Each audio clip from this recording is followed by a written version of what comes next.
Друзья, приветствую вас на своем канале Словения с Хельга Вайт. Продолжаем с вами обсуждать новости уходящей недели.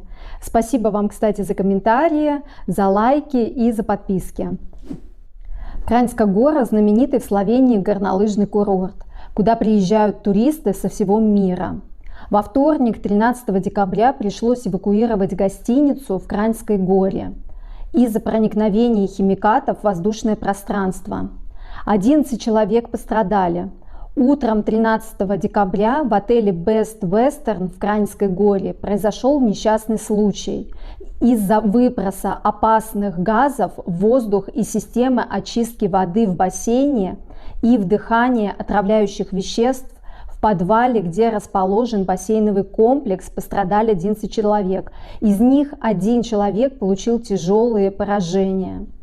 Первыми пришли на помощь сотрудники пожарно-спасательной службы из города Есеницы.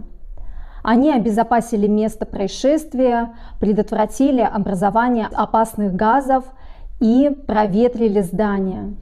Сотрудники скорой медицинской помощи оказали помощь 2 пострадавшим на месте происшествия. У пострадавших были проблемы с дыханием из-за газа, который распространился от установок по хлорированию воды. 1 работник отеля получил серьезные поражения и был доставлен в больницу, где сейчас находится под наблюдением в хирургическом отделении. Все гости отеля успели покинуть бассейн до происшествия. Досадный инцидент произошел из-за технической неполадки в подаче химикатов для бассейнов. 2 химиката каким-то образом смешались, хотя этого не должно было произойти. Представляете, вы приехали в дорогой горнолыжный курорт, и вдруг такое случается.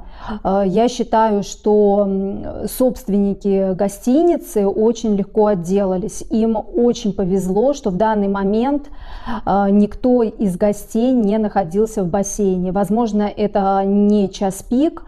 Как я читала в новостях, это было в 11 утра. Возможно, все гости в этот момент либо уже позавтракали и пошли кататься на лыжах, либо еще были в процессе завтрака.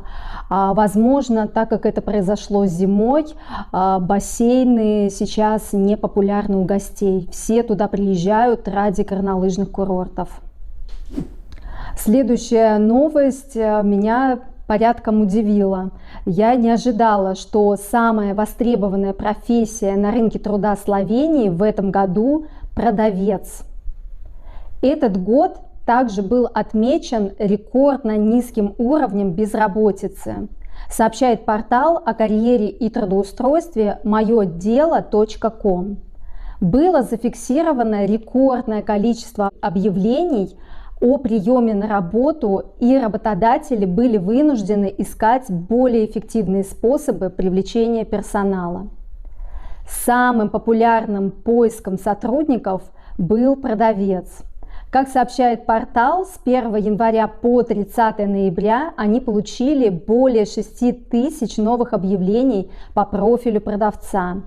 Также в этом году работодатели искали производственных и складских рабочих. На moyodelо.com в этом году было размещено на 41% больше объявлений для продавцов, чем в прошлом году, на 37% больше объявлений для производственных рабочих и на 33% больше объявлений для складских рабочих. Как в прошлом, так и в этом году работодатели также ищут механизаторов, поваров, официантов, IT-специалистов. К числу востребованных профессий также относятся водители тяжелых грузовиков и тракторов, каменщики, рабочие легкой промышленности, сварщики, официанты и, как это неудивительно может показаться, солдаты.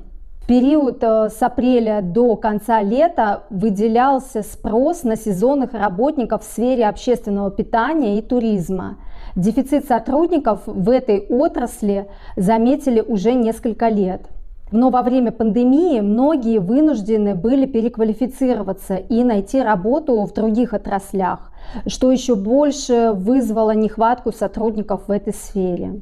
Так, по количеству объявлений на портале «Мое дело» повар и официант вошли в десятку самых разыскиваемых сотрудников. В Словении также существует хроническая нехватка технических кадров, таких как инженеры-электрики, инженеры-механики, инженеры-мехатроники.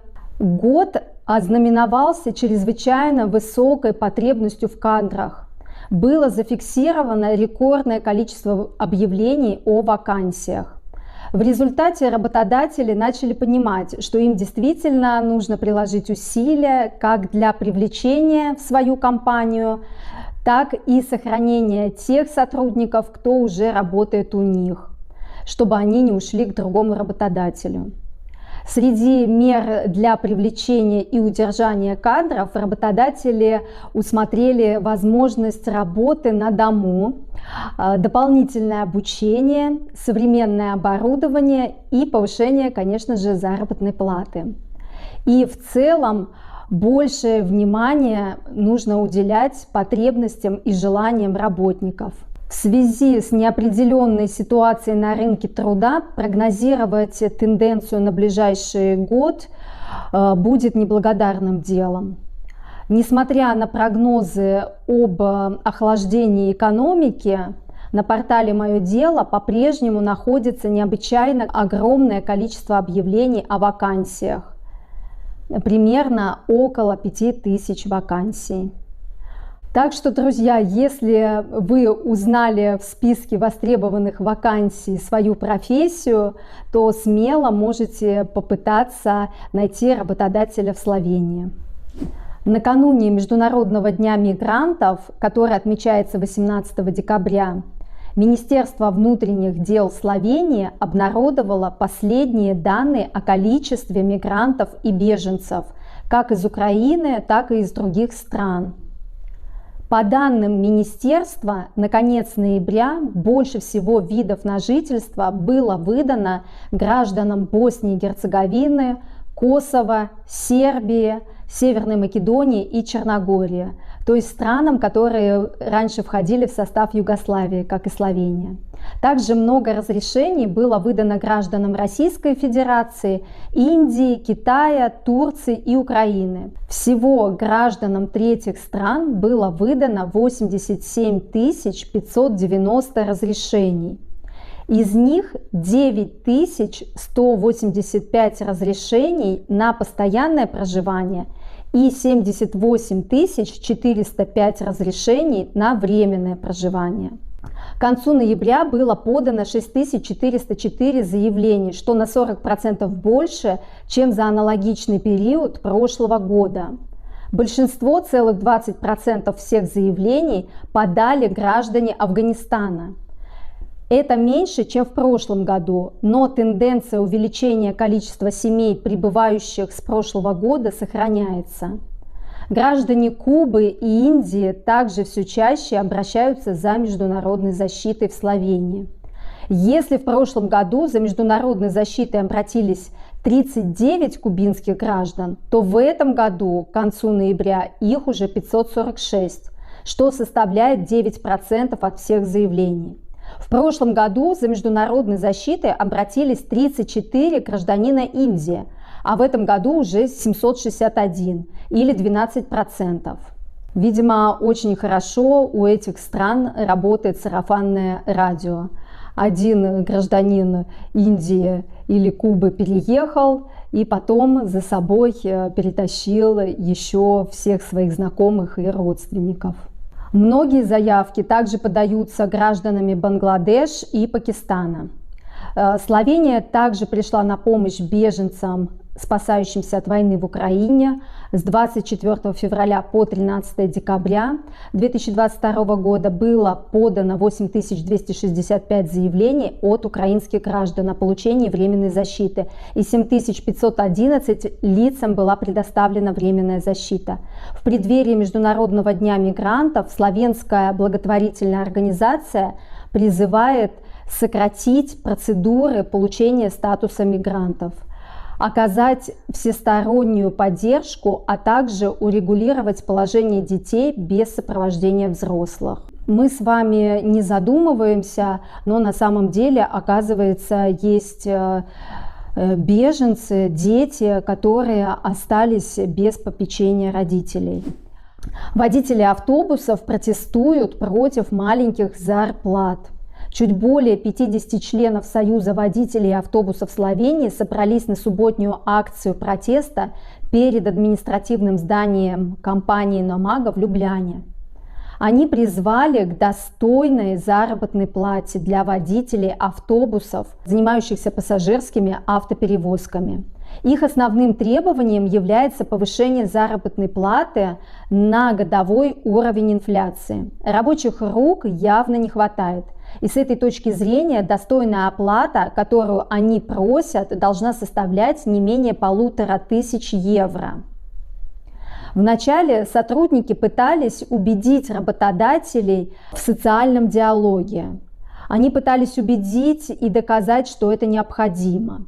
Там, где спрос превышает предложение, цена, конечно же, растет, говорили они работодателям.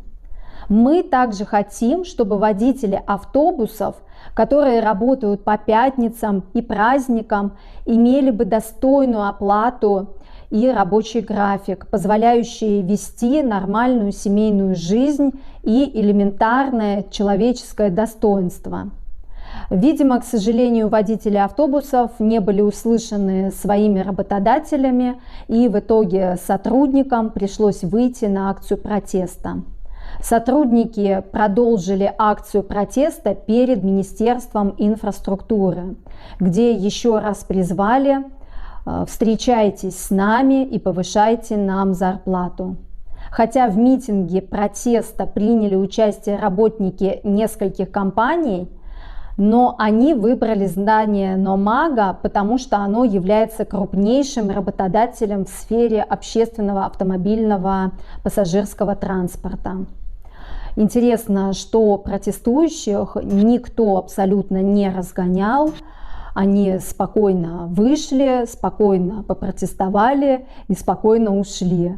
И я надеюсь, также спокойно работодатели поднимут им зарплату. Работа водителя, она действительно очень тяжелая. Сейчас все стремятся работать в онлайн. Мне очень часто приходят в голову мысли: если все перейдут на работу онлайн, то кто же будет, например, нас возить, нам готовить, нас одевать и так далее. Друзья, не забывайте подписываться на канал, комментировать и ставить лайки. Пока-пока, до новых встреч!